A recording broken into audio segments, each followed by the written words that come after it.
안녕하세요. 저는 현재 식당을 운영하고 있는 30대 여성입니다. 동네 장사라서 가게 규모가 그렇게 큰 편은 아니지만 그래도 제 이름 걸고 자부심으로 운영하고 있는 소중한 제 일터입니다. 이제는 일도 차츰 손에 익어서 저 스스로 보아도 제법 사장님 태가 나는 것이 쑥스럽지만 뿌듯하게 느껴지기도 해요. 바쁜 나날들이지만 그럼에도 어릴 적 제가 꿈꾸었던 소박한 삶을 이루고 사는 안정적인 생활을 살면서 그 어느 때보다 편안한 마음을 가지고 지내고 있어요. 이런 말 저 스스로 하면 제 얼굴에 침 뱉는 것 같아 여러분들 앞에서 조금 창피스럽기는 합니다만 제가 그리 많다고 하기 어려운 나이에도 불구하고 지금껏 살아온 시간들이 그리 평탄한 편은 되지 못해요. 날 때부터 부모 복이라고 하기 어려울 정도로 자라온 가정 환경도 좋지 않은 편이었고 그런 가정에서 독립해서 이제는 잘 살아보겠다고 꾸렸던 결혼 생활도 행복하지는 않았습니다. 평생을 제 편 들어줄 단 한 사람이 아쉬워 가슴이 뻥 뚫린 기분으로 외롭게 지내온 것 같아요. 이렇듯 믿을 구석 하나 없는 사람 티가 어지간히도 났던 건지 저를 가장 아껴줘야 할 가족들이 제게 가장 큰 상처를 남기기도 했죠. 감히 너 따위 인간이 우리 유정이를 이 따위로 대하고 있었어? 내가 오늘 니놈 명줄 안 끊어놓고는 내 동생 앞에서 얼굴을 못 들고 있겠다. 너 당장 이리 못 와? 아이고 형님, 제가 잘못했습니다. 제가 죽을 죄를 지었어요. 다시는 안 그럴 테니까 제발 한 번만 용서해 주시고 아이고 이것 좀 놔주세요. 고작 이 정도도 못 견뎌서 빌빌 기는 놈이 저 손바닥만한 애를 그렇게 쥐잡듯 잡아놓고 내가 네 놈을 가만히 둘 줄 알았어? 이보다 더 막다른 골목으로 몰릴 수가 있을까. 그만 눈 팍 감고 혀 깨물고 죽어버릴까 싶은 생각에 하루하루 눈뜨기가 고통스러운 때가 있었습니다.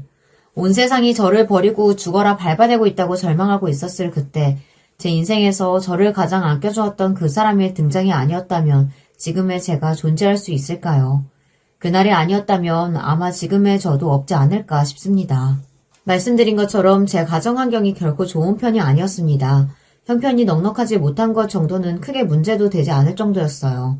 가난한 집안에서 위로 오빠 하나 있고 딸인 제가 태어났죠. 제 부모라는 사람들은 도대체 어떻게 자식을 둘이나 두었을까 이해가 가지 않을 정도로 항상 사이가 나빴습니다.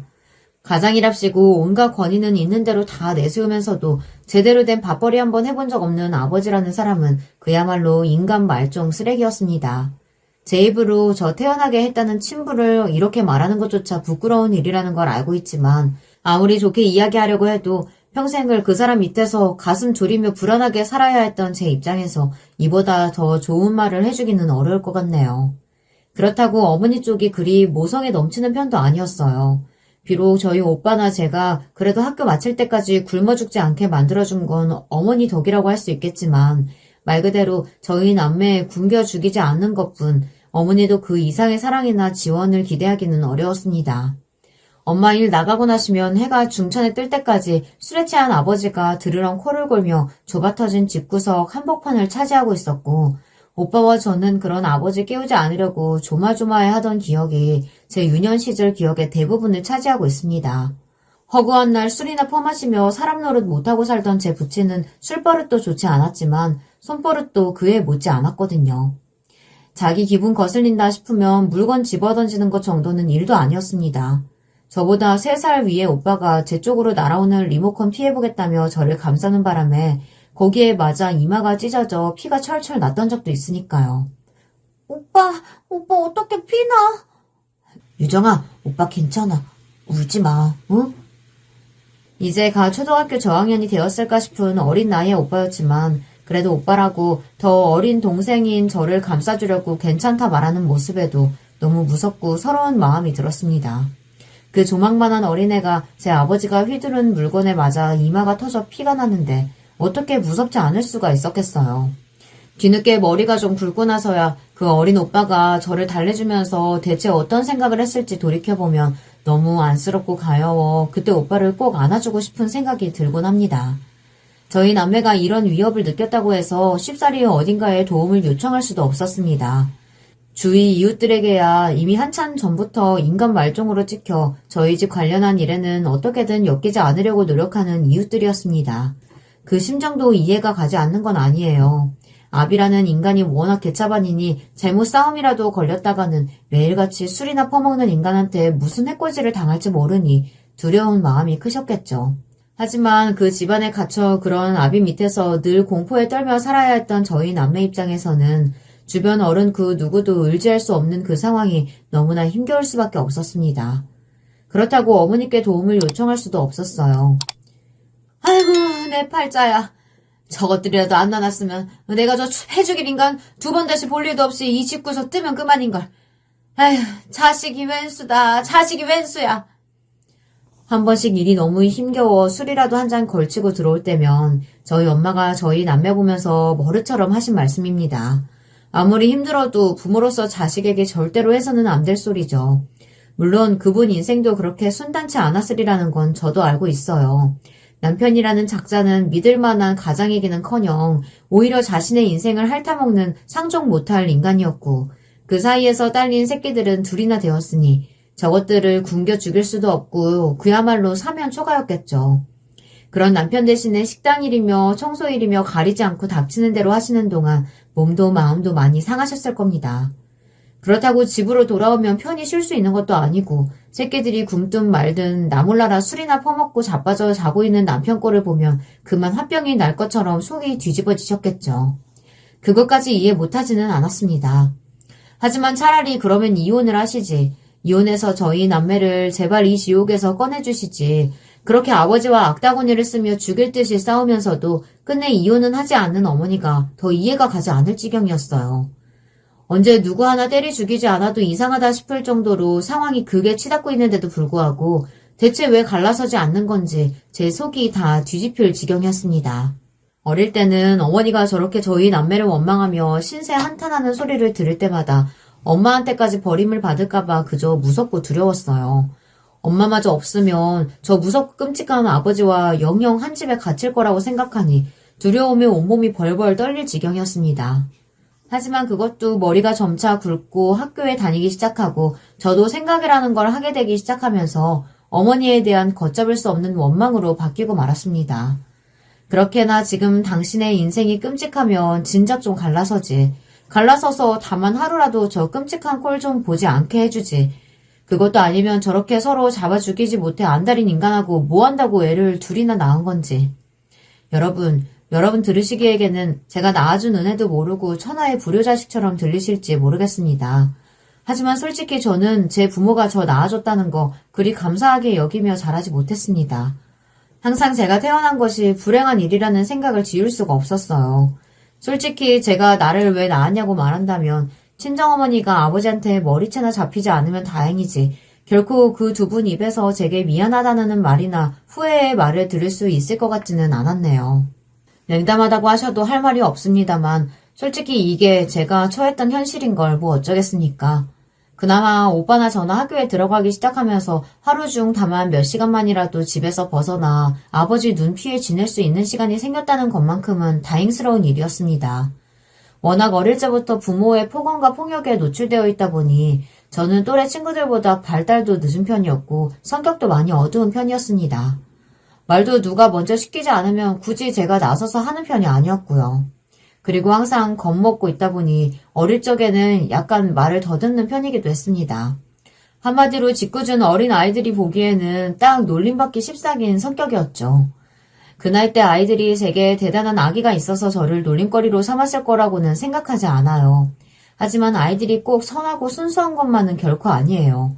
그 어린 나이에도 자기가 건드려서는 안 될 상대와 조금 만만하게 여겨도 크게 문제될 것 없는 대상 정도는 기가 막히게 구별을 하더라고요. 처음 학교 입학하고 초등학교 1학년 때 반에 짓궂은 남자아이들이 저를 따라다니며 괴롭히는 통에 많이 힘들었던 기억이 나네요. 하지 마. 내가 하지 말라고 했잖아. 하지 마? 너 바보냐? 말 한마디도 똑바로 못해? 야, 너 지금 뭐라고 했어? 그럴 때마다 눈에 불을 켜고 득달같이 달려들었던 게 바로 저희 오빠예요.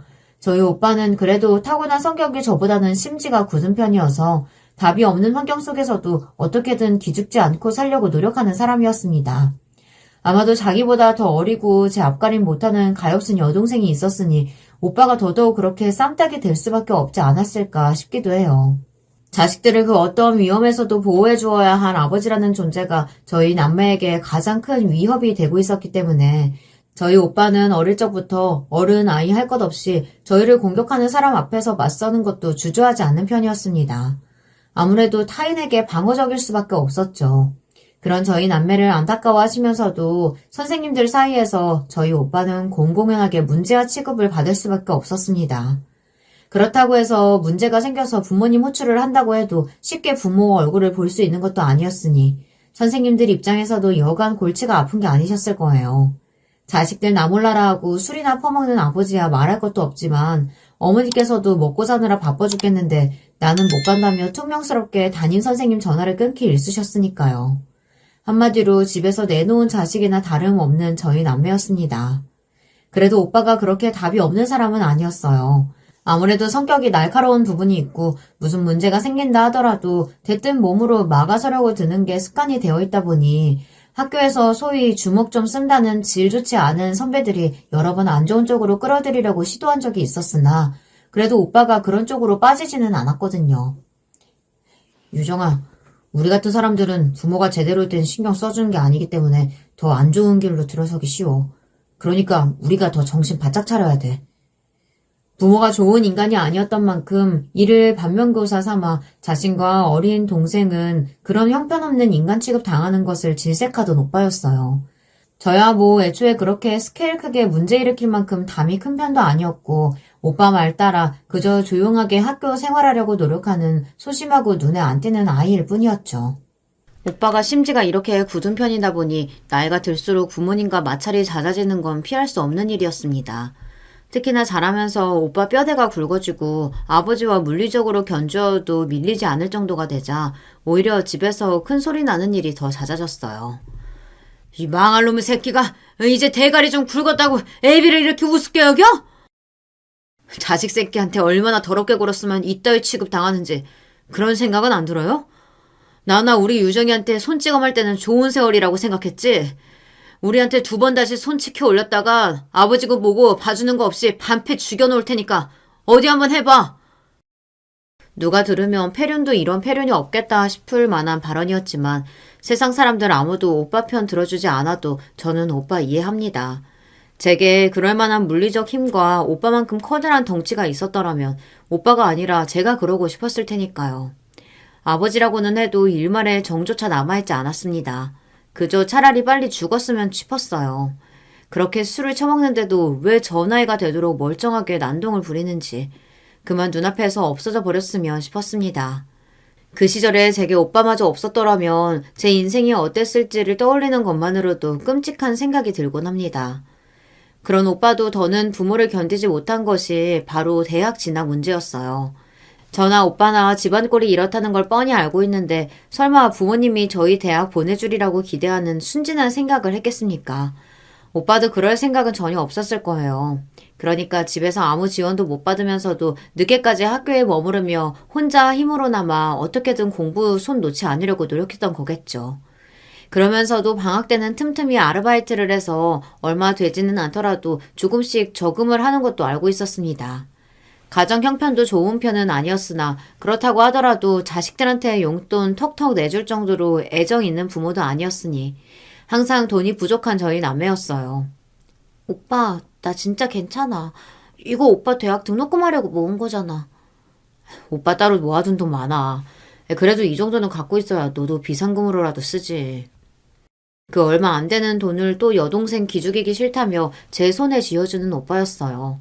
술이나 퍼먹는 아버지나 고된 노동의 피로를 저희 남매 저주하는 입으로 풀곤 했던 어머니와는 달리 진심으로 저를 사랑해주는 오빠였습니다. 제가 의지할 사람이라고는, 제가 사랑할 사람이라고는 오로지 이 세상에 오빠 단 한 사람뿐이었어요. 그런 오빠가 지금은 이렇게 고생하며 지내고 있지만 오빠가 꼭 대학에 입학해서 소박하지만 안정적인 직장 잡아 편하게 지내는 꿈 이루기를 저도 진심으로 바랬습니다. 그리고 오빠의 꿈에는 항상 저도 있었어요. 집에서 큰 소리 날 때마다 저를 집 밖으로 피신시키고는 항상 이런 말을 곧잘 하는 오빠였습니다. 유정아, 오빠가 먼저 독립하면 어떻게든 악착같이 돈 모아서 단칸방이나마 방부터 구할 거야. 그러면 이 지긋지긋한 집구석 나와서 유정이랑 오빠랑 둘만 같이 사는 거야. 어때? 너무 좋아, 오빠. 나중에 독립하면 나도 꼭 데리고 가야 돼? 그럼 오빠가 금방 데리고 갈 테니까 너는 공부 열심히 하고 있어야 돼. 알았지? 오빠는 한 번도 제게 약속을 어긴 적이 없는 사람이니 오빠의 그 말을 의심하지 않았습니다. 제게 처한 환경이 가혹하다고 느껴질 때마다 오빠가 했던 말을 떠올리며 엄마, 아빠 다신 보는 일 없이 오빠하고만 둘이서 사는 상상을 하곤 했어요. 그 상상만으로도 부모님의 폭언을 조금은 견딜 수 있을 것 같았습니다. 결과적으로 제가 오빠와 단칸방에서 오순도순 지내는 날은 결코 오지 않았습니다. 오빠가 어떻게든 이런 환경 속에서도 잘 살아보겠다며 악착같이 모아두었던 통장까지 쏙 빼돌려서 아비라는 인간이 술 처먹고 노름하는데 다 날렸다는 걸 알게 된 날, 오빠의 신라같이 간신히 유지되었던 인내심도 그날로 끝이 나고 말았습니다. 어떻게 이럴 수가 있어? 자식이 어떻게든 살아보겠다고 모은 돈을 부모가 돼서 술 처먹는다고 휴지 조각을 만들어? 내가 그거 본다고 어떻게 살았는데, 밖에서 무슨 대접 받아가며 일해서 그 돈을 모았는데 사람이면 어떻게 이래? 시끄러. 장남이라는 놈이 부모가 푼 돈 좀 갖다 썼다고 어디서 이런 폐악을 부리고 있어? 눈앞에서 얼마 되지도 않는 집안 직기가 날아다니고 악다구니를 쓰는 친부 모습이야 평소와 크게 다르지 않았지만 오빠의 모습만큼은 지금까지도 잊을 수가 없습니다.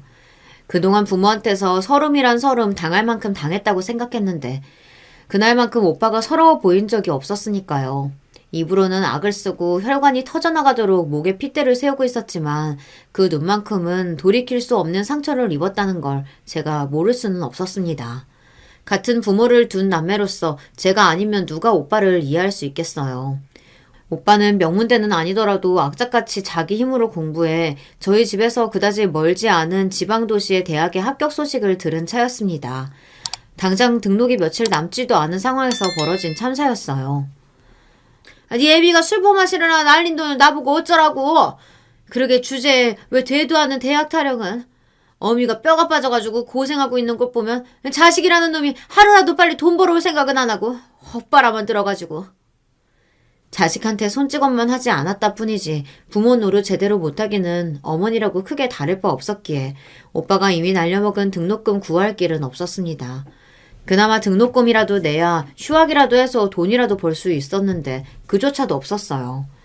그렇다고 저희 남매가 당장 도움 청할 수 있는 다른 어른이 있었던 것도 아니었고요. 결국 오빠는 그 어려운 와중에도 힘겹게 합격한 대학 진학을 포기할 수밖에 없었습니다. 오빠가 제게만 쪽지 한 장 남겨놓고 집을 떠났을 때도 그런 오빠의 심정 자체를 이해하지 못한 건 아니었어요. 유정아, 미안하다. 오빠가 너만 두고 가서 정말 미안해. 오빠가 정말 돈 많이 벌어서 우리 유정이 꼭 데리러 올게. 오빠가 미안해. 그 편지를 받고 끌어안고 제가 몇 날 며칠을 울었는지 모릅니다.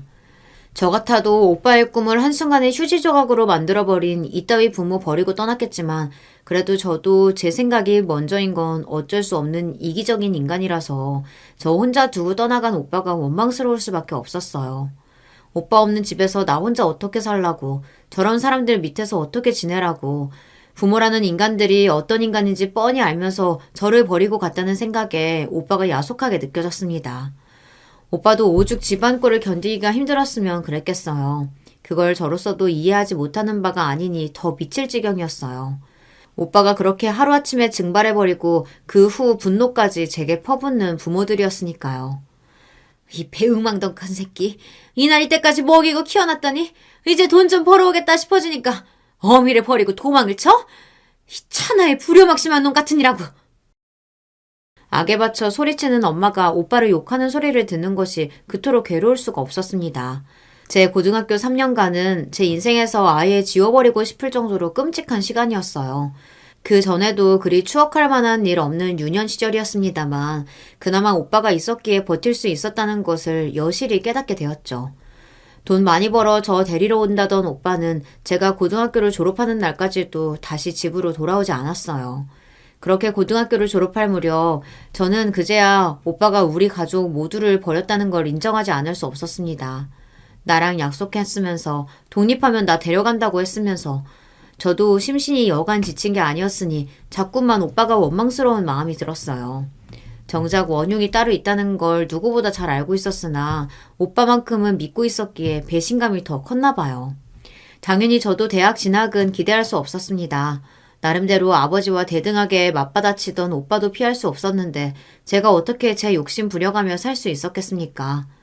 그나마 기숙사 딸린 공장에 취업할 수 있게 되어 그 지긋지긋한 집구석을 빠져나온 것만으로도 천운이라고 생각했어요.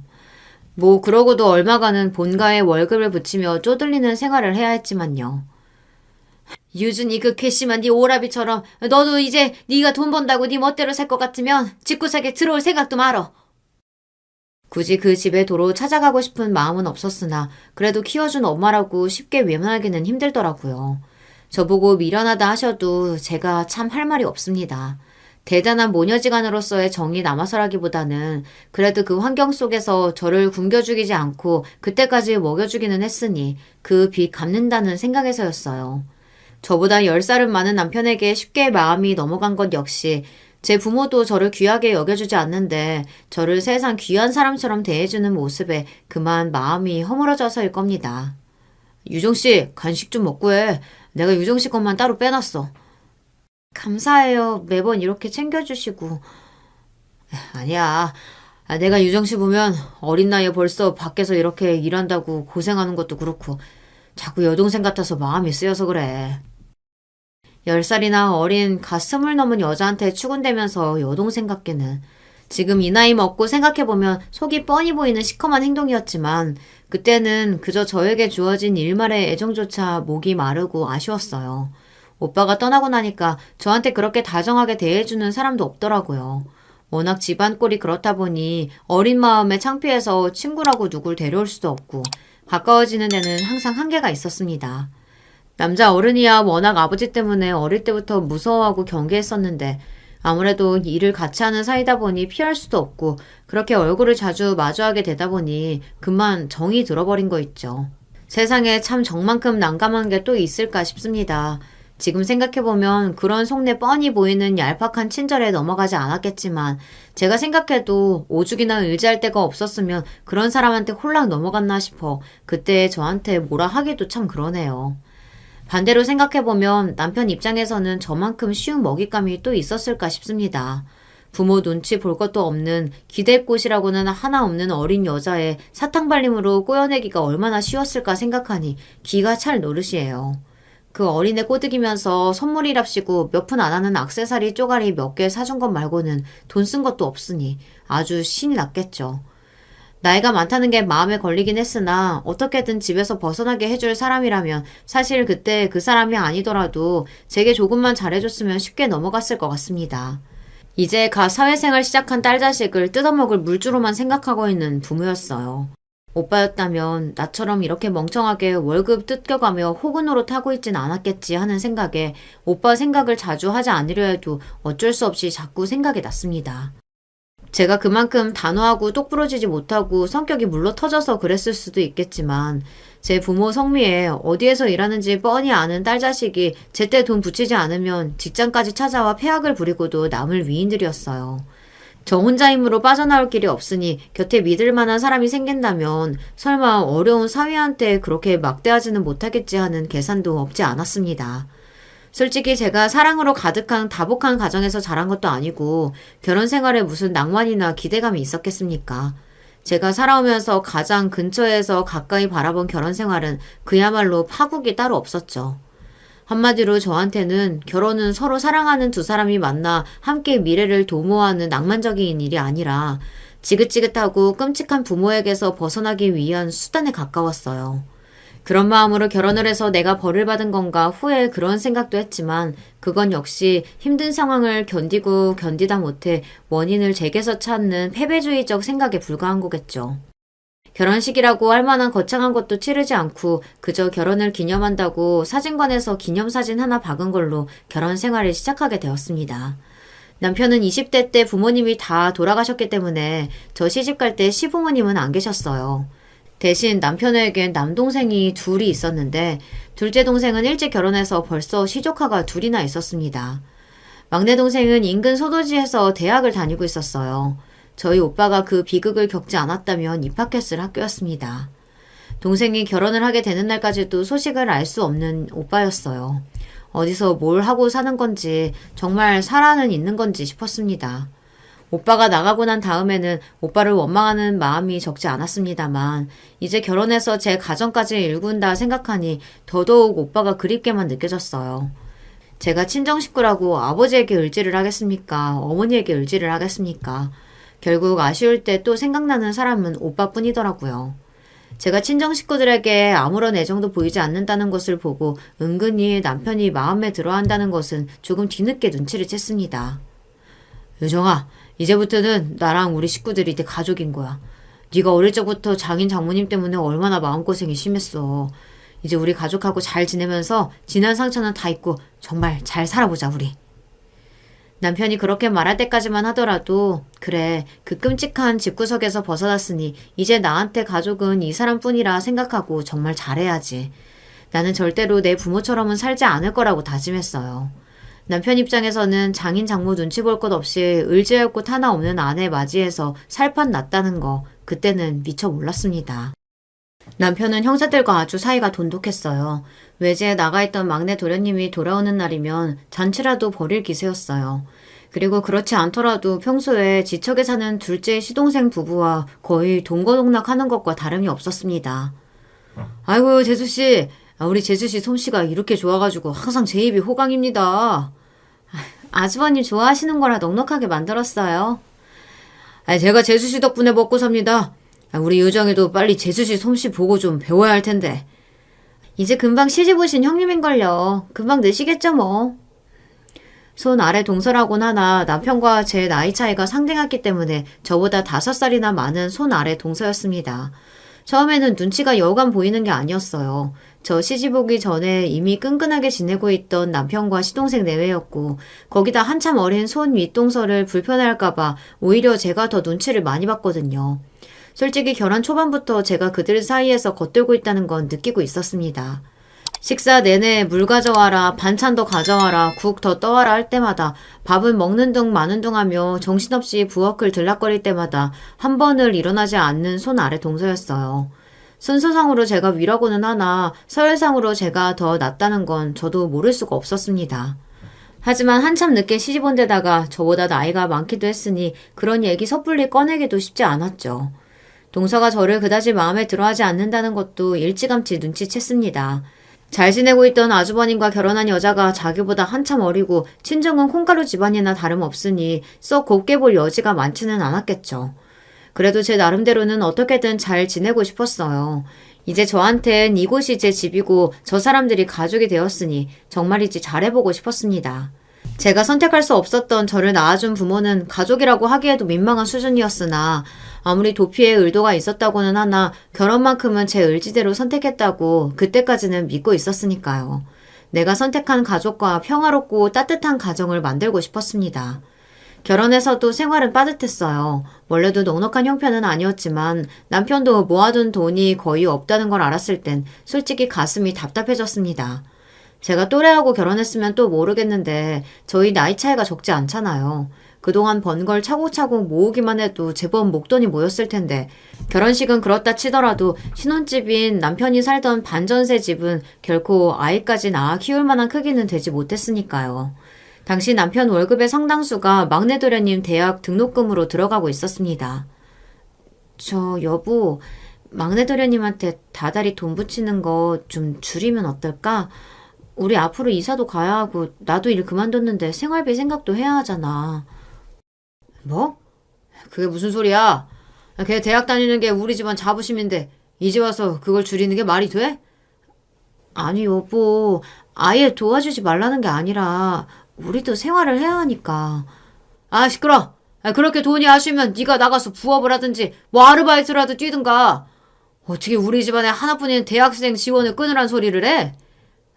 아니 그게 아니라 그전부터 남편이 어린 제 나이를 들먹이며 은근히 무시하고 있다는 건 알고 있었지만 그날부로 남편이 저를 대하는 태도가 완전히 돌아서 버렸습니다. 저는 저대로 가슴이 답답했어요. 결혼하면서 다니던 공장 일 그만두고 집안에 들어앉기를 종용했던 것도 남편이었으니까요. 우리 공장 여직원들은 다 공장 기숙사 생활해야 하는데 설마 결혼하고도 딴집 살림 하려는 건 아니지? 그래도 생활비라도 미리 모아놓으려면 좀 더 다니는 게. 무슨 소리야? 일은 내가 하면 되지. 당신은 그런 걱정 하나도 하지 말고 살림만만 신경 써. 그렇게 저를 공장 관두게 하고 집 안에 들어앉히더니 그야말로 세상 물정 모르는 철없는 어린 아내 취급을 하기 시작한 남편이었습니다. 그러니 어떻게든 남편 버는 돈으로 저희 생활 꾸려나가겠다고 제 딴에는 정말 고민하고 고민한 끝에 꺼내본 말이었는데 그야말로 묵살을 당한 거죠. 남편이 제가 막내 도련님 지원 줄이자는 얘기를 둘째 도련님에게 어떻게 전했는지는 뻔한 일이었습니다. 제 앞에서 그렇듯 제가 아예 지원 끊어버리자는 식으로 뒷담화를 했겠죠. 가뜩이나 저를 형수나 형님 대접 제대로 하지 않는다고 생각했던 둘째 도련님 내외가 그날부터 대놓고 저를 비꼬기 시작했으니까요. 형수님, 그건 아니죠. 형수님 하나 시집 왔다고 집안에 이렇게까지 분란이 생길 줄은 몰랐네요. 형님, 솔직히 제 입장에서도 형님이 야박하게 느껴지는 건 어쩔 수가 없네요. 이 집에서 처음 대학 들어간 게 막내 도련님인데 아주버님이 막내 도련님 하나 보고 이렇게 지금껏 열심히 일했는데 그걸 다 헛속으로 만들려고 했으니 아내가 돼서 남편 마음을 헤아려도 모자랄 판에 그러시면 안 되는 거예요. 막내 도련님 앞으로 들어간 용돈 10만 원 줄이자고 했다가 집안 식구 모두에게 대역죄인이 된 저였습니다. 제 딴에는 억울해서 해명이라고 했지만 전혀 먹혀들지 않았어요. 아니에요. 그런 거 아니에요. 저도 막내 도련님 학교 잘 마치시길 바라는데 그런 식으로 얘기를 했겠어요? 그냥 조금만 줄이자고. 아니 요새 대학 등록금이 한두 푼도 아니고 가뜩이나 넉넉하게 도와주지 못한다고 가슴 아파하는 형님인데 거기다 대고 그렇게 말씀을 하시면 됩니까? 벌써 자기들끼리 똘똘 뭉쳐 저를 돈밖에 모르는 악처 취급을 하는데 제 해명이 먹혀들 리가 없었습니다. 그리고 며칠을 못 씹은 표정으로 다니던 남편이 그날은 거나하게 술에 취해 들어왔어요. 자정이 넘어서 아무리 전화를 해도 연락이 닿지 않더니 만취해 들어온 남편에게 저도 화가 치밀어 올라 소리쳤어요. 당신 이게 무슨 짓이야? 아무리 불만이 있어도 그렇지 집에서 걱정하는 사람은 생각 안 해? 이 여자가 진짜. 그럼 내가 밖에서 뼈가 빠지게 일하면서 이런 것까지 일일이 다 보고해야 돼? 성질을 못 이기고 돌아선 남편이 휙 저를 밀쳐 바닥에 내동댕이 쳤습니다. 순간 제가 무슨 일을 당했나 싶어 어안이 벙벙했어요. 남편 역시 그런 스스로의 행동에 흠칫하다가 여기서 굽히고 들어가면 자기가 지겠다 싶었는지 오히려 뻔뻔하게 큰 소리를 쳤습니다. 그러게 어디 여자가 고생하고 일하고 들어온 남편 잡돌이를 해!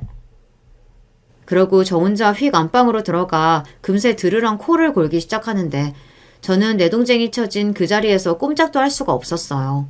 그동안 여러모로 부딪히지 않았다고 하면 거짓말이지만 그래도 그 전까지 제 몸에 이런 식으로 손을 댄 적은 없는 사람이었어요. 제가 어떤 환경에서 자랐습니까? 길 가다 성인 남자와 부딪히기만 해도 몸을 움츠렸고 우연히 휘두르는 팔에도 기겁을 하는 저를 이미 알고 있는 남편이었습니다. 제가 다른 건 몰라도 그 문제만큼은 얼마나 예민한지를 모르지 않는 사람이었어요. 아무리 술에 취했다곤 하나 용납할 수 없는 행동이었죠. 다음날 뜬 눈으로 밤을 지새운 제가 남편에게 정식으로 항의를 했습니다. 당신 아무리 화가 나도 그렇지 사람을 그렇게 내팽개치고 어떻게 아무렇지도 않게 잠을 잘 수가 있어? 내가 다른 건 몰라도 그런 문제에 얼마나 예민한지 알면서. 내가 일부러 그랬어? 그러길래 뭐 한다고 따진다면서 달려들길. 네가 안 그랬으면 내가 왜 그랬겠어? 오히려 제게 책임을 묻는 적반하장 남편이었습니다. 기가 막혀 입을 쩍 벌리고 있는 저를 보며 남편이 쐐기를 박았어요. 그리고 네가 그런 집에서 자란 게 무슨 면접을 해도 되는 줄 알아? 내가 그런 거 일일이 고려하면서 너 떠받들기라도 해야 된다는 거야? 아무것도 없는 거 집에서 구박이나 받던 거 구제해줬더니 남편 대접을 이따위로 하냐? 너나 잘해 너나. 그래도 결혼 전까지는 제 상처를 다 이해해준다는데 저를 보듬는 신용이라도 하던 남편이었어요. 다른 거 다 참고 살아도 가정폭력만큼은 당하지 않고 살 거라 생각했는데 제 상처를 저렇게 별것 아닌 것처럼 가볍게 여기는 남편 말에 상처를 받고 또 너무나 충격을 받아 한참을 서럽게 울어야 했습니다. 바로 그날부터였어요. 남편이 술만 먹고 나면 기분이 나쁘다는 핑계로 제게 손찌검을 하기 시작한 것이 말입니다. 처음에는 그저 툭툭 건드리던 수준이었던 것이 제 성질을 못 이겨 물건을 집어 던지기도 하고 거기 얻어맞아 피부가 찢어지기도 하더니 이윽고는 제게 직접적인 폭력까지 가하기 시작했어요. 한 번이 무섭지 고삐가 풀리고 나니 죄의식도 느끼지 못하고 제게 손을 휘두르는 남편이었어요. 왜 이래? 도대체 내가 뭘 잘못했다고 나한테 이러는 거야? 네가 잘못이 없어? 너 들어오고 나서 내가 되는 일이 하나도 없어. 이럴 줄 알았으면 애초에 데려오질 않는 건데 젠장. 자기 일이 안 풀릴 때마다 그 모든 원인을 제게 돌리는 남편이었습니다. 결혼할 때 저를 제일 세상에서 귀한 사람처럼 대해주겠다던 약속은 이미 잊혀진 지 오래였어요. 일이 살지 않으려고 친정에서 도망치듯 한 결혼이었는데 결말이 이렇다니 비참함에 그만 죽고 싶어졌습니다. 내 팔자라는 게 결국 이런 건가. 부모 복 없는 여자는 남편 복도 없다는데 내가 뭘 믿고 저런 인간과 결혼까지 했나 싶어 그만 눈 딱 감고 죽어버렸으면 싶은 심정이었습니다. 사는 곳이 지척이니 제가 무슨 꼴 당하고 사는지 결코 모르지 않을 텐데 시동생 부부는 아예 없던 일인 것처럼 저를 대했습니다. 심지어 동서는 아직 남편의 지난밤 폭력 흔적이 가시지 않은 저를 보는 것을 즐기는 것처럼 보이기까지 했어요. 집에서 우당탕탕 난리가 난 다음날 불어 찾아와서 제 얼굴을 빤히 구경하고 가기까지 했습니다. 저는 그게 너무 수치스러워서 견디기가 어려웠어요. 이러느니 차라리 없을 때 갈라서는 게 낫겠다 싶어 남편에게 이혼하자고 운을 뗐던 날 남편의 비웃음만 당했습니다. 이혼? 야, 네가 이혼하면 뭘로 먹고 살 건데? 네가 배운 게 있어, 가진 재산이 있어. 뭐 그렇다고 친정이 빵빵하기래. 그 친정 돌아가봤자 없는 살림에 너 하나 뜯어먹겠다고 달려들 텐데 어디 이혼할 자신 있으면 해보든가. 비참했지만 사실 남편 말이 틀린 것은 하나도 없었습니다. 보호해주어야 할 어린 나이에도 학대의 대상으로 일삼던 부모였는데 20대 젊은 나이에 가정폭력으로 이혼하고 돌아온 딸 자식을 어찌 대할지 상상만으로도 끔찍했습니다. 거기다 자신들 스스로가 가정폭력을 아무렇지도 않게 하는 사람들인데 제 이혼 사유를 이해해 줄 리가 만무한 위인들이었어요. 나는 정말 이 하늘 아래 믿을 사람이라고는 하나도 없구나 하는 걸 절절하게 실감할 수밖에 없었습니다. 그래도 그때나마 도망을 쳤어야 하는데 남편과 결혼한다고 공장까지 그만두고 이혼녀 된 신세로 친정으로 끌려 들어갈 생각을 하니 차마 또다시 이혼을 입 밖에 낼 수가 없었습니다. 그렇게 제 지옥 같은 결혼 생활이 이어졌습니다. 그나마 어떻게든 저런 인간과의 사이에 자식 낳지 않겠다고 안간힘을 쓴 제 노력 끝에 아이는 생기지 않았다는 그거 하나만이 다행스러울 뿐이에요. 물론 그것조차도 남편의 폭력의 이유가 되기는 했지만 그걸 후회하지는 않아요. 저 같은 불행을 겪는 아이를 낳느니 그런 자식을 세상에 내어놓지 않겠다는 게 제 방식의 사랑이었습니다. 수치스러움에 아무도 제가 매맞는 아내라는 사실을 모르길 바랬으나 요란한 소리가 끊이질 않으니 동네에서 제가 그런 대접 받고 사는 걸 모르는 사람이 없었습니다. 결국 남편에게 시달리다 견디다 못해 집 밖으로 뛰쳐나가도 금세 남편 손에 질질 끌려 집안에 갇히곤 했어요. 사는 게 죽는 이보다 못한 날이 이어졌죠. 그날도 남편에게 시달리다 결국 집 밖으로 뛰쳐나와 달리기 시작했습니다. 저희 집이 시끄러워지자 자기 집 앞에 나와 기웃거리고 듣고 있던 동서에게 매달릴 정도로 경황이 없었어요. 평소 제가 남편에게 맞는 걸 고소하게 생각하고 있는 동서를 뻔히 알면서도 말이죠. 역시나 기다렸다는 듯 동서가 고래고래 소리를 질렀습니다. 아주버님, 형님 여기 있어요. 여기요, 여기. 이게 동네 참평주 모르고 너 이리 안 와? 이거 봐, 이거 봐. 동서가 뒤에서 입을 가리고 낄낄 웃는 와중에 남편에게 머리채를 잡혀 끌려가는데 이건 사는 게 아니다 싶었습니다. 이렇게 사람을 개패듯 하는 남편놈 죽이고 싶은 건 말할 것도 없고 그걸 좋다고 보고 있는 동서도 미웠어요. 그때였습니다. 그 더러운 손 당장 못 놔? 마지막으로 본 지 10여 년이 지났다고 해서 제가 어찌 그 목소리를 잊을 수가 있겠습니까? 남편의 폭력이 심해질수록 더더욱 그리워하던 사람이었습니다. 꿈에서도 잊을 수 없는 목소리의 주인공은 바로 저희 친정오빠였어요. 10년이나 제 곁을 떠났던 사람이 갑작스레 나타난 것에 현실감을 느낄 새도 없이 번개같이 뛰어온 친정오빠가 남편놈 낯짝에 주먹을 내리꽂았습니다. 이 더러운 놈, 감히 내 동생한테 이따위 짓을 해? 유정아 괜찮아? 유정아 정신 좀 차려봐 오빠야. 제가 남편에게 맡고 있을 때 그 누구도 도와준 사람이 없었는데 처음으로 받게 된 도움의 손길에 어안이 벙벙해졌습니다. 하지만 오빠가 아니라면 또 누가 저를 돕는단 말입니까? 오빠 맞아? 정말 우리 오빠야? 그래, 유정아, 오빠야.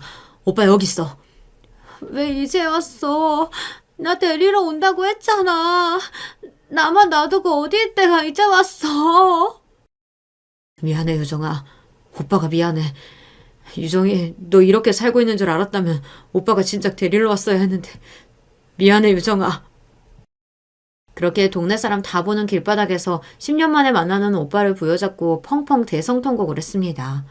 저희 오빠가 휘두른 주먹에 맥없이 나자빠진 남편놈과 이게 무슨 일인가 싶어 안절부절 못하고 곁을 맴도는 동서라는 여자가 순간 눈에 보이지도 않을 지경이었어요.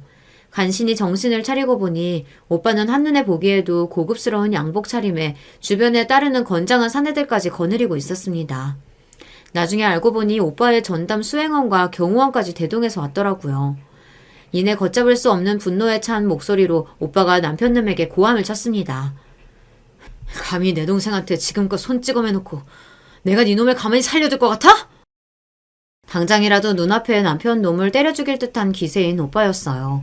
어느새 오빠 수행원 손에 사지를 결박당해 저희 남매 앞에 무릎까지 꿇려진 남편 놈이었습니다. 믿을 사람 하나 없는 어린 아내 얻었으면 잘해주기만 해도 모자랄 판에 눈치 볼 사람 없다 싶어서 네 마음대로 다뤄도 될 줄 알았어? 사람을 이따위로 대하고 네 놈이 무사할 줄 알았냐고! 감히 내 귀한 동생을 이따위로 대해? 그동안 우리 유정이 당한 서름 수백 배, 수천 배로 쳐서 유정이 친정 오빠인 내가 다 갚아줄 테니 네 놈은 앞으로 각오하는 게 좋을 거야. 차라리 죽는 게 낫겠다 싶게 해줄 테니까. 아이고 형님 제가 잘못했습니다. 제가 일부러 그런 게 아니고 술이 한 잔 들어가다 보니까. 그 더러운 일 닥치지 못해? 내가 가장 경멸하는 인간이 너 같은 인간들이야. 술 처먹으면 개 되는 걸 알면 술을 처먹지 말아야 할 거 아니야. 그래놓고 자기보다 힘없고 약한 사람만 골라서 괴롭히는 너 같은 인간은 죽어도 마땅해. 그야말로 제가 해주고 싶은 말이었습니다. 오빠 입에서 나오는 속 시원한 말에 내 편인 오빠가 돌아왔다는 게 실감났어요. 상황 파악조차 제대로 하지 못했으면서 자기를 물리적으로 위협하는 남자들한테 둘러싸여 있다는 이유만으로 바닥을 기며 용서를 구걸하는 놈의 태도에 그만 실소가 터질 지경이었습니다. 저는 저희 오빠 앞에서 찌그러진 쓰레기처럼 맥을 못 추는 놈 낯짝에 칵 침을 뱉었습니다. 더러운 새끼. 내가 평생 너 저주할 거야. 평생 인간구실 못하고 살도록 저주하고 또 저주할 거니까 죽을 때까지 고통스럽게 살아. 여보, 내가 잘못했어. 제발 용서해줘. 나 좀 살려줘, 여보. 건장한 덩치들에게 붙들려 벌벌 떨고 있는 꼴을 보니 그렇게 공포스러웠던 놈이 그토록 초라해 보일 수가 없었습니다. 그게 제가 놈을 마지막으로 본 날이었어요. 두 번 다시 쳐다도 보고 싶지 않았기 때문에 모든 일을 친정오빠에게 위임했습니다. 저보다 더 가혹하게 놈을 손봐줄 오빠였으니 믿고 맡길 수 있었습니다. 집 나가고 한 해도 안 돼서 나 좋게 봐주신 사장님 따라 중국으로 넘어갔어. 거기서 일해서 지금껏 있다가 귀국하는 길이야. 악착같이 성공하겠다고 죽도록 일해서 내 사업도 하게 되고 이만하면 네 앞에 부끄럽지 않겠다 싶어 들어왔어. 그랬더니 네가 이렇게 살고 있을 줄은. 내 탓이다. 다 내 탓이야. 유정아, 오빠가 약속을 너무 늦게 지켰어. 아니야, 오빠. 아까는 내가 너무 경황이 없어서 못된 말했지. 난 오빠 어디 가서 잘못되지 않고 지금 이렇게 나타나준 것만 해도 고마워. 이렇게 못난 모습 보여서 정말 미안해, 오빠. 나 살려줘서 고마워, 오빠. 그렇게 또 오빠와 한참을 얼싸안고 10년 만에 재회에 기쁨의 눈물을 흘렸습니다. 10년 세월이 무색하도록 여전히 저를 사랑으로 감싸 안아주는 오빠였어요. 전 남편놈은 그동안의 악행을 수십 배는 좋게 돌려받았을 겁니다. 저 데려오자마자 이혼 소송을 시작한 오빠였어요. 오랜 학대와 폭행 증거가 넘쳐났기에 이혼은 일사천리로 이루어졌습니다. 그 외에도 오빠가 돈과 사업적 인맥을 총동원하여 놈 밥줄을 흔들어 놨기에 그야말로 알거지 신세를 만들어 놨더라고요. 저희 오빠가 한다면 하는 사람이라 한번 마음먹은 것엔 가차가 없습니다. 제게 직접적으로 주먹만 휘두르지 않았지 폭력을 방관하고 오히려 부추기기까지 한 둘째 시동생 내외도 예외는 아니었습니다. 그렇게 돈독한 사이에 나란히 길바닥에 나앉게 되었으니 길바닥에 나앉아도 자기들끼리 뭉쳐있으면 춥지는 않겠네. 속으로 그런 우습지도 않은 생각을 했습니다. 능력 있는 오빠 만난 김에 제가 전면에 나서서 좀 더 시원스레 복수를 해야 했다고 여러분들은 그렇게 생각하셨을까요? 하지만 저는 단 한순간도 더 그 지긋지긋한 인간들 얼굴을 보고 싶지 않았어요. 소식조차 듣고 싶지 않았습니다. 오빠에게 더 자세한 사정을 묻지도 않았어요. 오빠가 어련히 잘 해결했겠죠. 그저 그것들 얼굴 볼 일 없고 오빠에게 당할 만큼 당했다고 생각하니 그것만으로도 다행스러운 일이라고 생각했습니다. 어릴 적부터 축적되어 온 폭력이 켜켜이 쌓여있는 삶이었기에 심리치료도 오래 받아야 했지만 곁에 늘 제 편인 오빠가 함께 해주었기에 견딜 수 있었어요. 오빠의 도움으로 식당도 마련하여 작지만 제 일도 시작하며 남들 사는 것처럼 이제는 평범한 흉내도 낼 수 있게 되었습니다.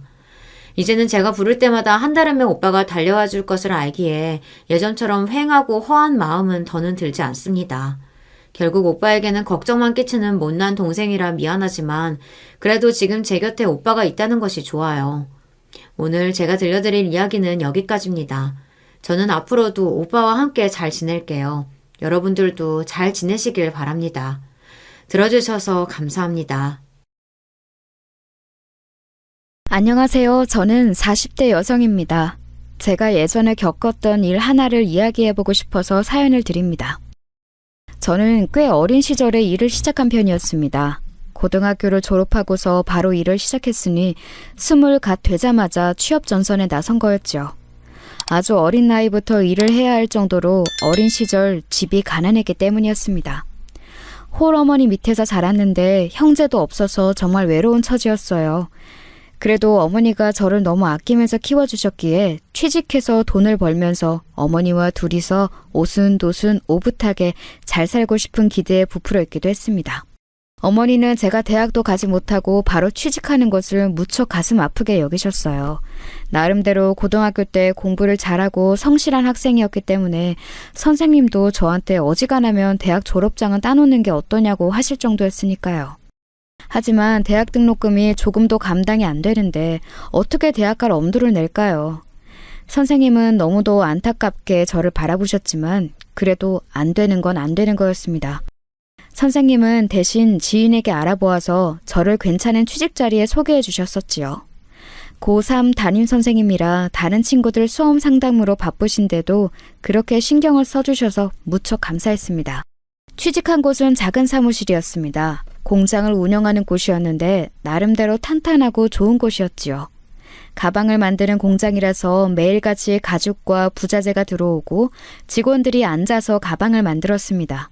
아주 낮은 퀄리티의 가방을 만드는 공장은 아니었고 그래도 적당히 괜찮은 질의 가방을 만드는 곳이었죠.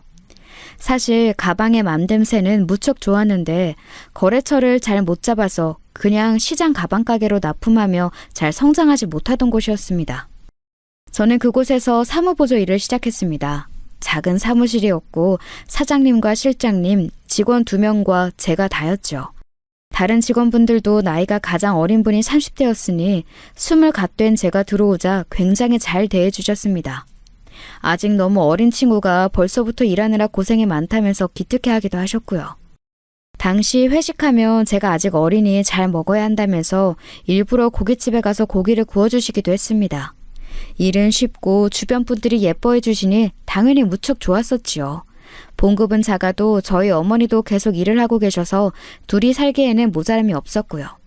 거기 계시던 실장님 연세가 40 초반으로 저희 어머니와 비슷하셨습니다. 어머니는 비록 제가 어릴 때 아버지와 사별하시긴 했어도 여전히 젊어 보이고 예쁘셨어요. 아버지와 어릴 때 만나서 연애하다가 곧장 20 넘자마자 결혼해서 저를 낳으신 거였죠. 그러다가 아버지는 교통사고로 세상을 떠나셨고요. 실장님은 제가 딱 딸 같다면서 무척 기특해 하셨고 회식하다가 밤이 늦어지면 저를 따로 데려다 주시기도 했습니다. 제가 집에 가면 어머니가 나와서 인사하셨고 실장님과도 안면을 트시게 되었죠. 그런데 두 분이 뭔가 잘 맞는 것 같더라고요. 서로 마주하는 시간이 늘어나다 보니 호감도 쌓였고 나이도 차서 그 남직원과 결혼하게 되었습니다. 남편은 제가 홀어머니 밑에서 어렵게 산다는 걸 잘 알았어요. 남편네 집도 그리 넉넉한 형편은 아니었습니다. 시아버지는 편찮으셔서 자리에 누우실 때가 많았고 시어머니가 거의 생계를 꾸려오다시피 하셨다고 했어요. 이제 남편이 직장을 가지고 나서는 온 식구가 거기에 기대서 먹고 살고 있는데 남동생이 하나 있어서 동생의 학비로도 돈이 솔찬게 들어간다고 했고요.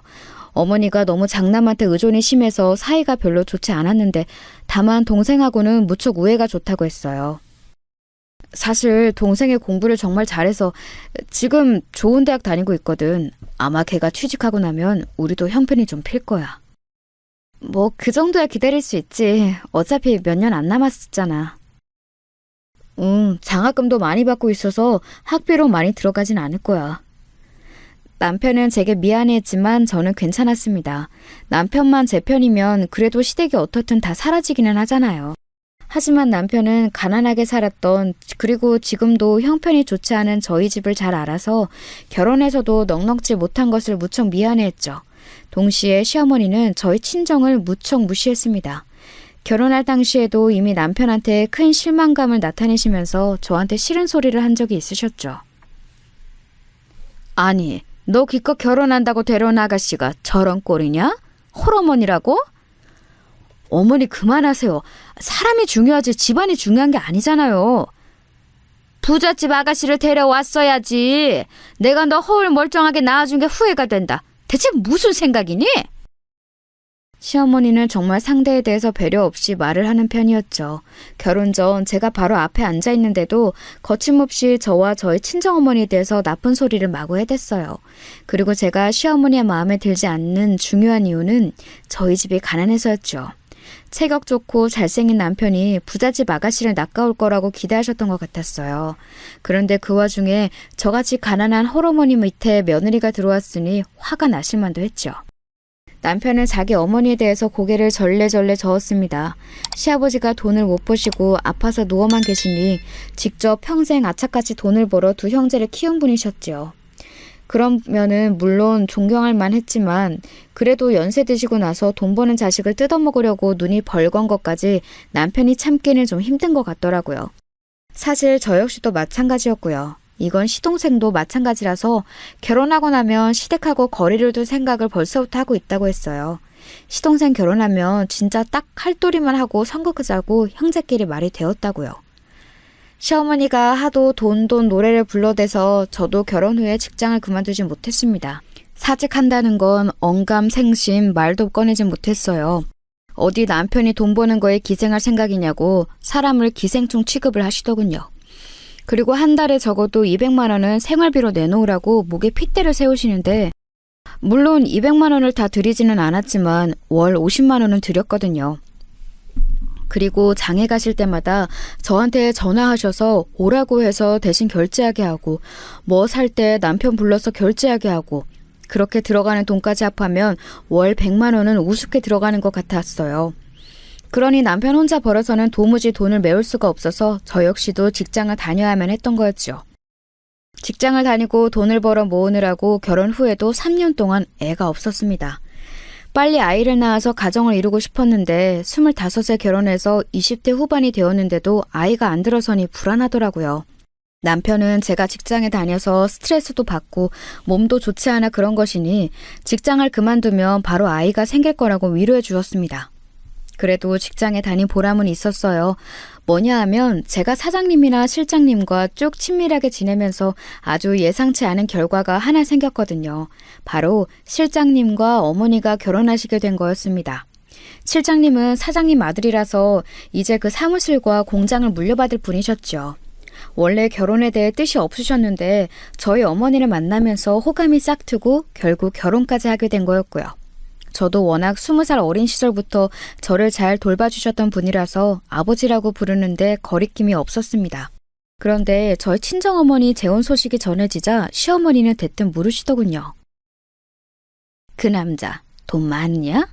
너 뭐 물려받을 거 있어? 아니 어머니 그게 무슨 말씀이세요? 이제 결혼하시는 분한테 실례예요. 뭐가 실례냐? 제가 유산 받으면 그게 네 돈이고 그리고 네 돈이면 당연히 애미 내 돈인데. 시어머니는 악착 같은 얼굴로 남편한테 그렇게 쏘아붙이셨습니다. 솔직히 너무 어이도 없고 듣기도 싫은데 시어머니 성격이 하도 안 좋다 보니 싸우기 싫어서 그냥 입을 다물었어요. 남편도 짜증은 나는 얼굴이었지만 조용히 말을 줄였고요. 그리고 결혼하신 저의 친정 새아버지가 어떤 분이신지에 대해서는 저도 남편도 모두 말을 하지 않았습니다. 분명히 장인어른에 대해서 알게 되면 우리 어머니 난리 나실걸.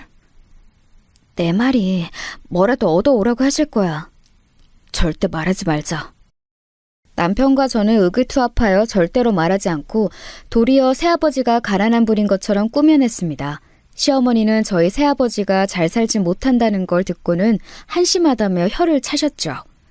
어머니와 새아버지 재혼은 간단하게 치렀는데 그래도 결혼식장에서 하라고 제가 졸라대서 작은 결혼식장을 빌려서 하셨어요. 그리고 회사 사람들이 와서 축하를 해주셨죠. 어머니는 재혼이기도 하니 굳이 큰 결혼식은 피하고 싶어 하셨기에 딱 가까운 친지와 사무실, 공장 사람들만 왔거든요. 시어머니도 잠깐 참석하셨다가 결혼식 규모가 작고 전부 다 남편과 제가 아는 직장 사람들만 있다는 걸 알고서 고개를 절레절레 흔드셨죠. 아니, 이렇게나 작은 결혼식이라니. 아우, 정말 어쩌면 이렇게 볼품이 없니. 식장에서 대놓고 말씀하시는데 새아버지가 들으실까 무섭더군요. 직장 사람들 몇몇은 이미 들은 것 같았고요.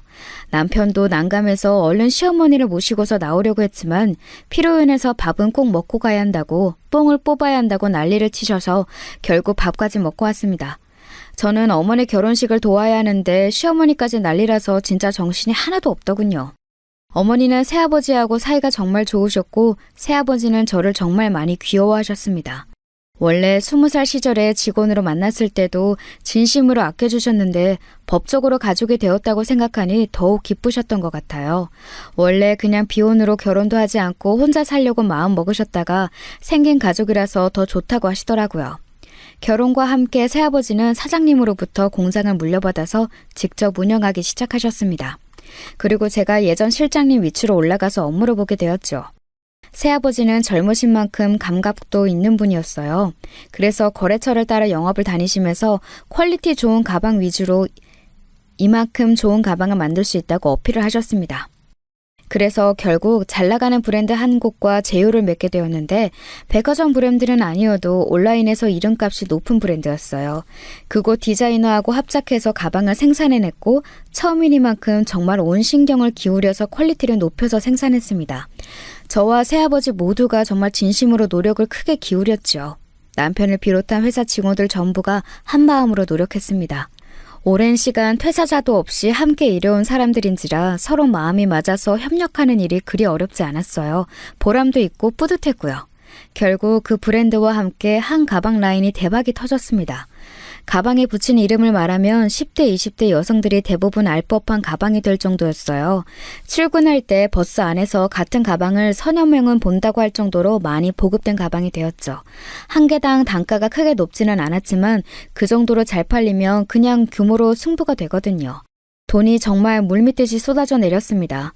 너무 주문이 많이 들어와서 생산을 위해 공장 직원을 더 뽑아야 했고 회사는 정신없이 돌아갔어요. 저희가 불량률 거의 없이 질 좋은 가방을 제대로 생산한다는 걸 알게 된 브랜드에서도 저희한테 계속해서 더 많은 일을 맡기려고 했거든요. 사실 가방 공장은 많지만 일정한 퀄리티를 유지하면서 불량 없이 납기한 제대로 지키는 공장이 또 만나기 어렵기도 합니다. 일하는 직원도 사장도 다 성실하고 열심인 사람들이어야 하니까요. 그래서 결국 기회 하나를 제대로 터뜨리니까 공장 자체도 대박이 난 거였죠. 워낙 유명한 브랜드에서 성공하고 나니 다른 브랜드들에서도 디자인을 넣으면서 혹시 생산 가능하냐고 묻는 사람들도 나타났고요. 회사가 순식간에 커졌고 저는 일이 순식간에 많아졌습니다. 직원을 뽑는다고 해도 결국 제가 확인하고 진행해야 하는 일이 있거든요. 어머니까지도 들어와서 도와주고 계셨지만 20살 때부터 꾸준히 이 일을 해온 저만 할 수 있는 영역이 있었습니다. 결국 이 회사 자체가 우리 가족의 것이었기 때문에 뼈를 갈아 넣더라도 더 잘해야 한다는 압박감도 있었고요. 그런데 계속해서 너무 바빠 주말에도 시댁에 잘 가지 못하자 시어머니가 불만을 가지기 시작했어요. 사실 시어머니 입장에서 보면 돈도 제대로 많이 안 챙겨주는 회사에서 야근까지 하며 며느리가 시댁에 오지 않는 거였습니다. 당연히 와서 주말에는 시댁 식사도 챙기고 시어머니 말동무도 하고 시아버지 병고안도 해야 하는 며느리가 말이죠. 시어머니가 불평불만을 늘어놓았지만 저나 남편은 그냥 별다른 말대꾸 없이 지금 너무 바빠서 그렇다고만 했습니다. 그렇게 정신없이 일에 몰두한 지 2년 정도 지났을 때였어요. 시간이 정말 빠르게 흘러갔죠. 회사가 성장하느라고 여전히 바빴지만 그래도 어느 정도 회사 직원도 새로 뽑고 업무도 안정이 되어서 제가 조금 덜 바빠졌을 때였어요. 시동생이 그 사이에 취직했는데 결혼한다고 예비동서를 데려왔습니다. 취직하자마자 무슨 돈이 있어 결혼한다고 하는 걸까 궁금했는데 남편이 충격적인 이야기를 했어요. 그게 재수씨 될 사람이 의사라고 하더라고. 헉, 어머나 세상에, 의사? 응, 동생보다 좀 많이 연상인데 서로 잘 맞았나 봐. 와, 도련님 능력 좋다. 저는 순수하게 감탄했습니다. 의사라니, 사실 정말 보기 드문 직업이잖아요. 공부를 얼마나 잘하면 의사가 되겠어요? 시동생도 물론 공부를 잘해서 좋은 대학을 나와 대기업에 취직했지만 의사와는 까마득한 차이가 있는 법이지요. 그런데 이야기를 들어보니 이미 대학교 신입생 때 예비동서가 시동생을 찜해서 연애를 시작했다고 하더라고요. 시댁에 인사차 예비동서가 온다는 소식을 듣고 저는 가만히 있을 수는 없어서 없는 시간을 쪼개 시댁으로 갔습니다. 시어머니도 제가 바쁘다는 핑계로 안 올까봐 걱정하셨는지 얼굴을 내밀자 만족하는 얼굴이시더라고요. 예비동서와 시동생이 들어오는데 생각보다 수더분한 인상에 웃는 모습이 호감이 생겼습니다. 그런데 예상 외인 건 시어머니의 태도였지요. 시어머니는 예비동서한테 코가 땅에 닿도록 허리를 굽혀 인사했습니다. 아이고, 우리 아들이 귀한 아가씨를 모셔왔고 뭐. 아니에요, 어머님. 예비동서 역시 좀 당황스러웠는지 마주 고개를 숙이더라고요. 시어머니는 제가 엉거주춤하게 서 있으니 사납게 눈을 부라리면서 빨리 가서 차를 타오라는 눈짓을 보내셨습니다. 저는 예비동서하고 제대로 첫인사를 할 겨를도 없이 얼른 부엌으로 향해야 했죠. 시어머니는 마치 상전이라도 모시듯이 예비동서를 데리고 와서 소파 상석에 앉혀두었어요. 아유, 귀한 아가씨지요. 의사라고 했지? 네, 지금 대학병원에 있어요. 아이고 세상에, 그 귀한 의사 선생님이 우리 며느리로 오시네. 거의 말투가 이건 존댓말인지 반말인지 알기 힘들 정도였죠. 솔직히 부엌에서 물을 끓이며 듣는 제 입장에서는 어처구니가 없었어요. 아니, 저한테는 그렇게 닥달을 하면서 육두문자에 온갖 험한 말은 다 쏟아부으시는 분이 예비동서는 의사라는 이유로 저렇게 비단처럼 부드럽게 말씀을 하시니까요. 심지어 제가 마음에 안 들 때는 제 뒤통수를 치기도 하셨었고 제 머리를 잡아당기기도 하셨던 분이었어요. 그런데 예비동서 앞에서는 아주 엎드려 절이라도 하실 것 같더라고요. 우리 집에 이렇게 귀한 사람이 들어올 줄은 몰랐어. 아유, 내가 아들 잘 낳은 보람이 있네. 넌 내 기대를 저버리지 않는구나, 정말. 어머니, 그만하세요. 이 사람 불편해요. 내가 뭘 했다고 그러니? 난 할 말을 한 것뿐인데? 그 사이에 저는 차를 타서 가지고 나가 모두의 앞에 놓았습니다. 그러면서 시동생과 남편과 더불어서 눈빛 교환을 했죠. 모두가 다 시어머니를 향해 정말 못 말린다는 짜증 섞인 눈빛을 보내고서 아닌 척 얼른 자리에 앉았습니다. 시어머니를 제외하면 이 자리 모두가 불편해한다는 걸 전혀 모르시더라고요. 예비동서도 아주 쩔쩔매고 있었습니다. 사실 시어머니 되는 사람이 저렇게까지 저 자세로 구는 게 절대 편할 리는 없는 일이죠. 게다가 큰 며느리인 저한테 너무 험하게 대하는 게 눈에 보이기도 하니까 더욱 불편했을 겁니다. 그때 처음 본 초면인 사이인데 그런 가족들 사이에서 노골적으로 사람 가려가며 구는 시어머니가 절대 좋아 보일 리는 없었겠죠. 나중에는 예비동서도 은근히 시동생하고 눈빛을 주고받더라고요. 결국 시어머니가 식사까지 하고 가라고 붙잡는 것을 거절하고 예비동서는 시동생과 차만 마시고 얼른 도망치듯이 가버렸습니다. 시어머니는 그렇게 나가는 예비동서의 뒷모습을 보면서 괜히 저한테 화를 내더라고요. 괜히 네가 뻣뻣하게 버티고 있는 바람에 네 예비동서가 불안해한 거 아니니? 너 텃세 부렸다간 아주 내 손에 죽을 줄 알아? 안 그래요, 어머님. 어떻게 의사 선생님한테 텃세를 부려요, 제가. 그래, 넌 유일한 장점이 네 주제를 아는 거야. 절대 건망지게 굴면 안 돼. 시어머니는 그렇게 말하면서 예비동서가 그리 기쁘지 않아 보였던 걸 애석해했습니다. 저와 남편은 한숨을 쉬면서 서로 눈길 교환밖에 할 수 없었죠. 의외의 시동생이 결혼한다는 건 무척 편하게 진행되었습니다. 예비 동서는 의사로 그래도 돈을 좀 모았고 게다가 대출도 거의 자유자재로 되는 직업이라 결혼식 비용을 거의 예비 동서가 낸 것 같더군요. 아직 개인 병원을 차린 것은 아니라서 집을 매매할 정도까지는 안 되는 것 같았어요. 그건 그냥 전세 대출로 해결을 본 것 같더군요.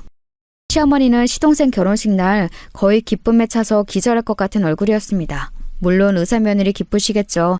하지만 그렇다고 저렇게까지 기뻐하는 건 역시 좀 이상한 것 같았어요. 동서의 결혼 이후에 저에 대한 구박은 훨씬 더 심해지기도 했고요. 가난하고 돈 못 버는 못난 큰며느리와 큰아들은 이제 쓸모도 없다는 식이었습니다.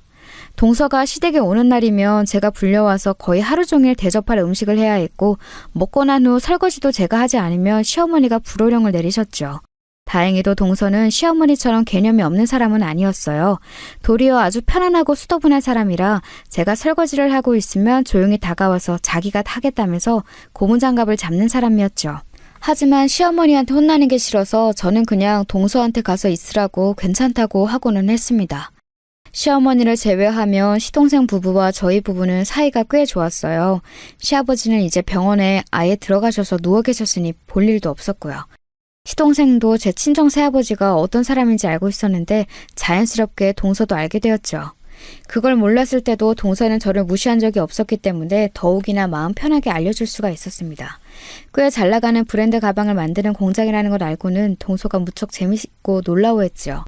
사업 규모가 커서 만만찮은 매출이 발생한다는 것도 알려줬지만 동서는 그걸 알고 나서도 똑같이 저한테 친근하고 수더분하게 대했어요. 그런데 시동생네가 결혼하고서 한 1년 정도 지났을 때 동서가 수다를 떨다가 문득 개인병원 개업을 하고 싶다고 하더라고요. 동료 의사들 중 개업이들의 돈도 잘 벌고 워라밸도 좋아서 부럽다고요. 그렇다고 뭐를 해달라는 투는 아니었고 그냥 못해서 아쉬워요 정도의 말이었습니다. 개업하려면 돈 많이 들어? 그럼요, 형님. 일단 임대료가 엄청나죠. 병원 자리는 보통 그래도 번듯한 건물에 잡는 경우가 많아서요.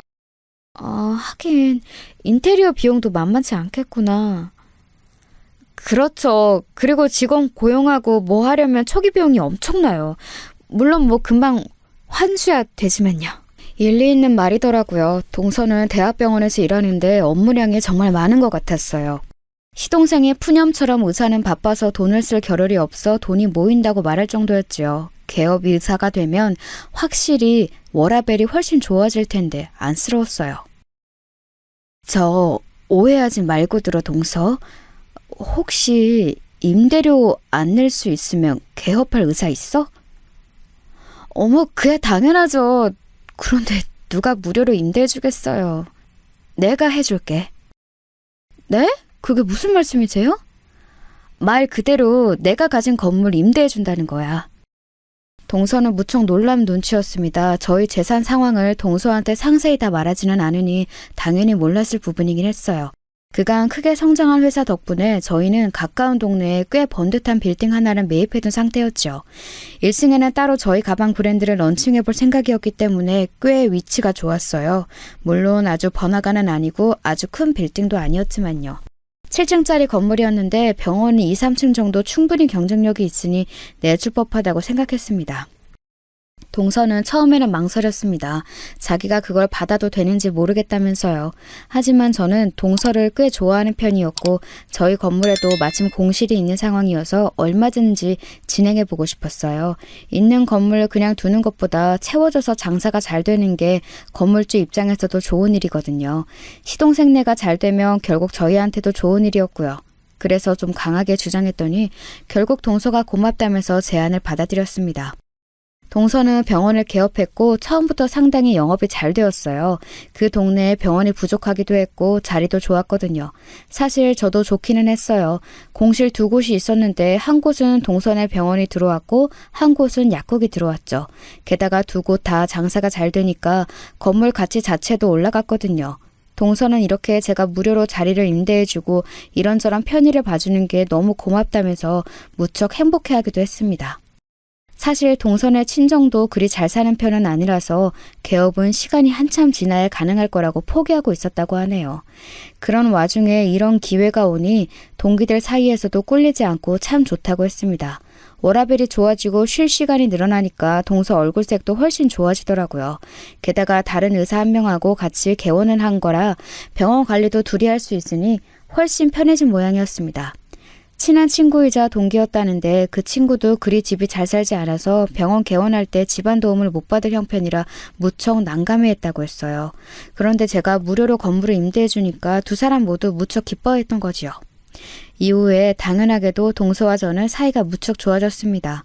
사실 남편하고 시동생은 원래도 사이가 좋았으니 저와 동서가 가까워진 것도 당연했겠지만 제가 먼저 그렇게 손을 내밀어서 신경을 써준 게 무척 고마웠다고 동서가 나중에 그러더군요. 저는 그래도 제가 가진 건물에도 어느 정도 도움이 되는 일이기 때문에 했던 건데 동서가 그렇게 말을 해주니 약간 쑥스럽기도 했어요. 물론 건물 위치도 컨디션도 좋았기 때문에 임대는 금방 맞춰줄 수 있었을 테지만 뭐 병원보다 더 좋은 업종을 찾기도 힘들고 동서가 좋으면 시동생네도 편안해질 테니 저야 더 바랄 게 뭐가 있었을까요? 임대료 정도가 아쉬운 처지도 아니었고요. 당시 회사가 상당히 커졌을 때라서 건물 한 층 임대료 정도는 통째로 날려도 별 상관이 없었습니다. 그리고 시어머니는 드디어 개업일을 며느리로 두게 되었다는 사실 때문에 거의 기뻐 날뛰었어요. 대학 병원에 다니는 며느리도 황송에 미치려고 하셨는데 가까운 옆 동네에 번듯한 건물에 병원을 낸 며느리라니 시어머니가 얼마나 좋아하셨겠어요. 동서는 물론 돈을 잘 버는 만큼 넉넉히 용돈을 드리기는 했지만 그렇다고 시어머니가 원하는 대로 다 해주는 마음씨 좋은 며느리는 아니었어요. 그런데도 동서가 의사라는 사실 하나만으로도 시어머니는 거의 길을 못 펴고 그저 동서라며 껌뻑 죽으면서 무조건 떠받들어 모셔야 한다는 식이었죠. 동서도 이해할 수 없다면서 웃어줄 정도로요. 그 피해는 죄다 제가 봤는데 사사건건 동서와 비교되면서 능력 없는 며느리 취급을 받고는 했어요. 원래도 저희 시어머니가 너무 말이 거칠고 선보루도 나쁘셔서 뒤통수 맞고 머리카락 잡아당기는 정도는 평소에도 당했거든요. 동서가 들어오고 나서는 동서 앞에서는 안 그러셨지만 뒤에서는 그 빈도수가 더 많아지고 있었죠. 뭐 제가 시댁에 가는 횟수를 줄였기 때문에 별다르게 신경을 쓰지는 않았지만요. 그 다음 해쯤이었을 겁니다. 저희 시댁에서는 1년에 2번 정도 제사를 지내는데요. 동서가 대학병원에 있을 때는 너무 바빴기 때문에 제삿날에 따로 시댁에 올 수가 없었어요. 평소에 잠도 쪽잠으로 자는 동서를 알았기 때문에 저도 탓할 수가 없었죠. 저는 당시 이미 사업이 안정기에 접어들어 그렇게까지 바쁘지는 않아서 시댁에 가서 그냥 별말 없이 전을 부치거나 국을 끓이거나 하면서 일을 했거든요. 그런데 개업하고 나서는 이제 동서도 제삿날에 오겠다고 하더라고요. 시어머니는 동서가 괜히 와서 일을 할까 겁이 나는 듯 제삿날 말고 다른 날에 오라고 했지만 제가 혼자 일을 하는 걸 아는 동서는 일부러 굳이 고집을 부려 제삿날에 시댁으로 왔습니다. 저는 동서가 온 게 반가워서 마주 앉아 수다를 좀 떨다가 음식을 하기 시작했어요. 왜 음식하면 당연히 이런저런 설거지가 나올 수밖에 없지요. 동서가 소매를 걷어붙이고 일어나서 제 음식하는 걸 도와주려고 하기에 저는 턱짓으로 설거지통을 가리키면서 그거나 좀 해달라고 부탁했습니다. 동서는 알았다고 하면서 고무장갑을 끼고서 싱크대로 갔어요. 그리고 물을 틀고 설거지를 하려고 막 그릇을 드는 순간 시어머니가 새파래져서 부엌으로 뛰어들어 오셨죠. 솔직히 처음에는 대체 무슨 일인지 몰랐어요. 뭘 잊어버리셨나? 아니면 뭘 알려주려고 그러시나 싶었었지요. 그런데 시어머니는 대뜸 저한테 소리를 지르시더라고요. 네가 뭔데? 우리 귀한 둘째, 둘째 귀한 의사 며느리한테 일을 시켜? 네? 어머님, 그게 무슨... 어머님! 시어머니가 갑자기 손을 뻗어서 제 머리채를 잡으시는 게 아니겠어요? 무슨 상황인지 파악도 안 되었는데 머리채를 잡혀서 흔들리는 저나 그걸 보고 경악한 동서나 같이 비명을 질렀어요. 시어머니는 제 머리채를 잡고 흔들면서 계속 소리를 지르셨죠. 너 대체 제정신이냐? 너 미쳤어? 미친년아, 대체 무슨 짓이야? 의사한테 지금 집안일을 그것도 설거지를 시켜? 네 손목은 또 다 어디다 쓸 거냐? 일하면 손목이 썩어 빠지니? 어머니 그만하세요. 넌 가만히 있어라. 내가 오늘 이거 버릇을 고쳐버린다.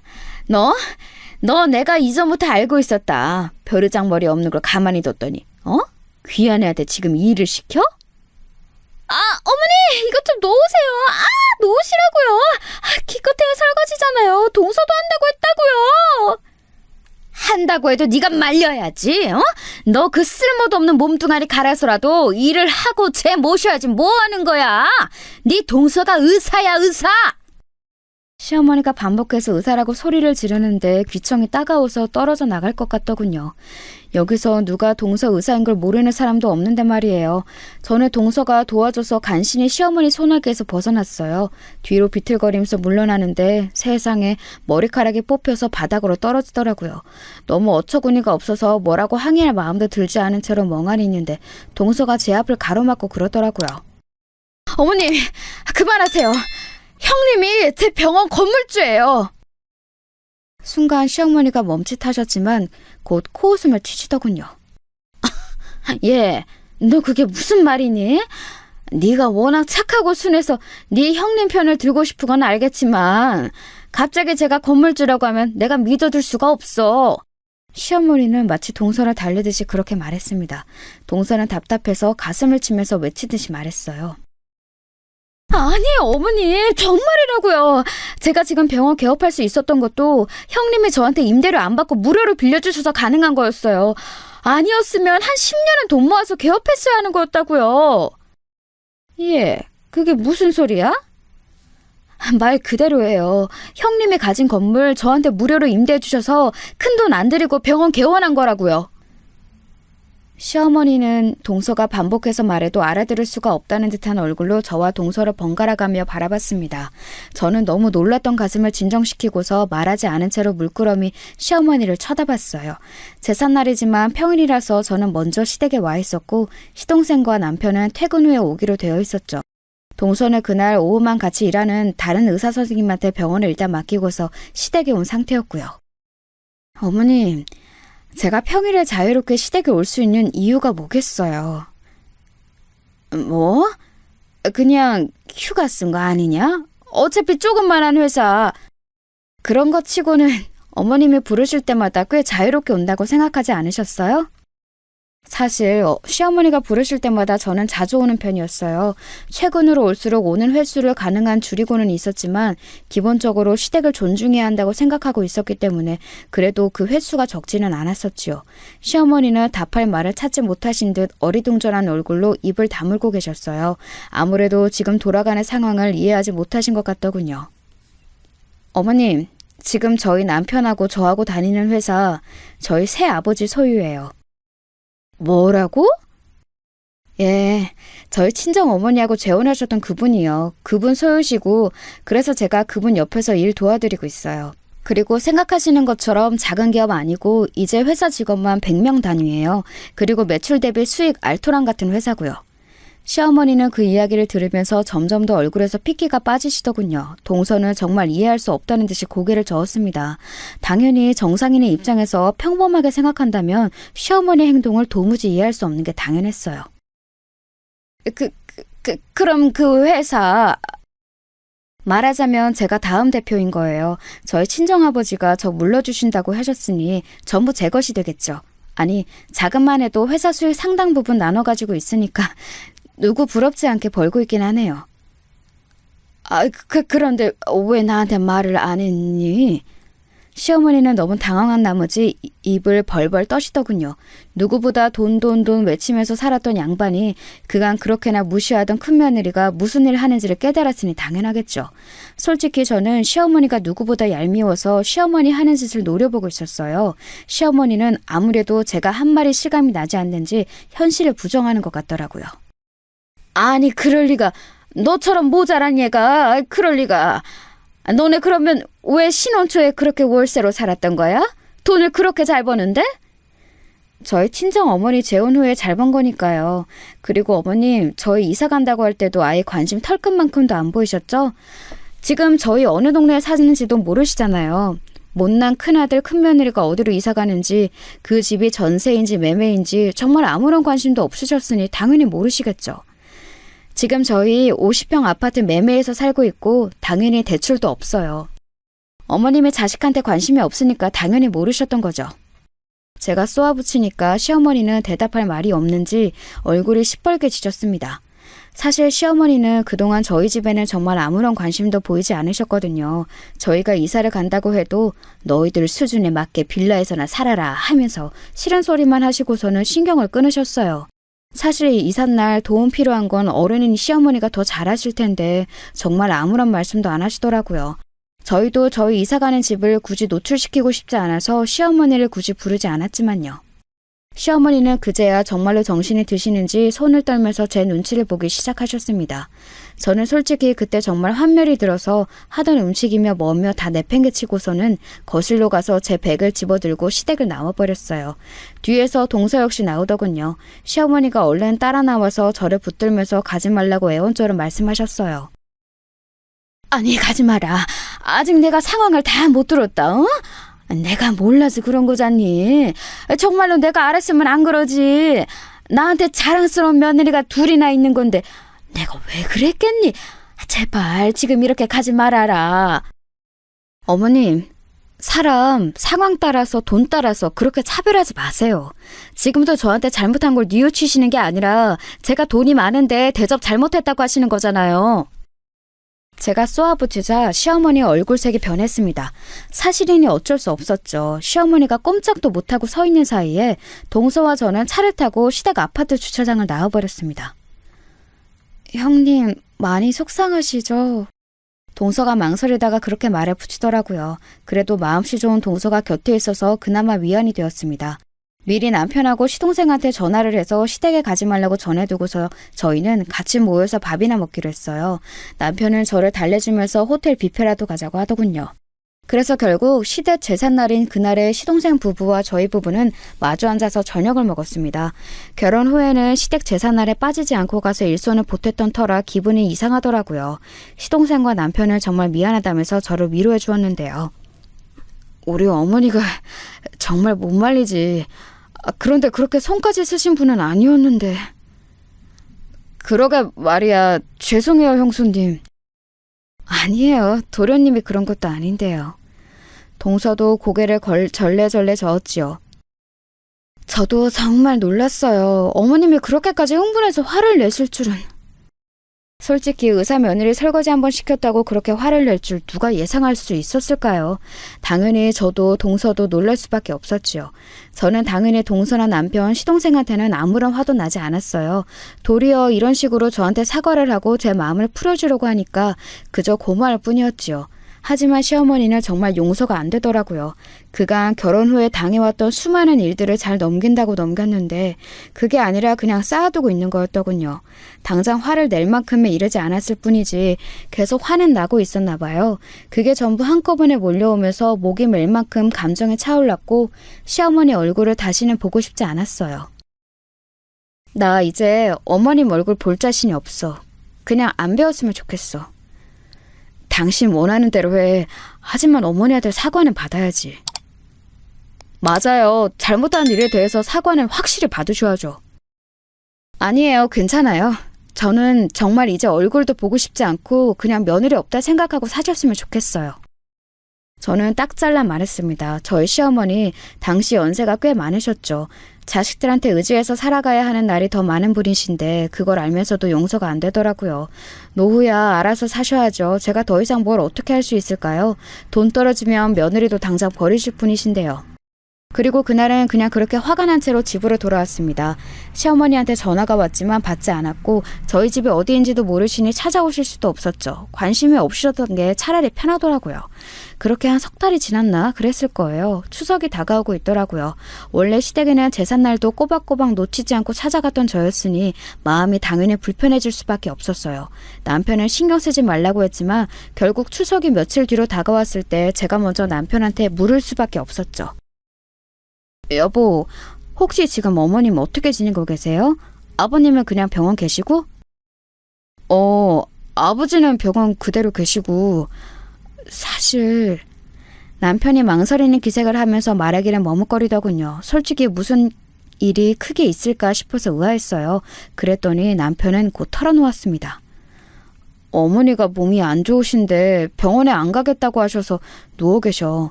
병원 입원시켜드린다고 했는데도 고집을 부리셔서. 나한테 보러 오라고 들어놓으신 건 아니고? 그건 아니야. 병원 진료도 받는데 몸 안에 염증 수치가 많이 올라갔다고 하더라고. 그래서 여기저기가 아픈 거라고.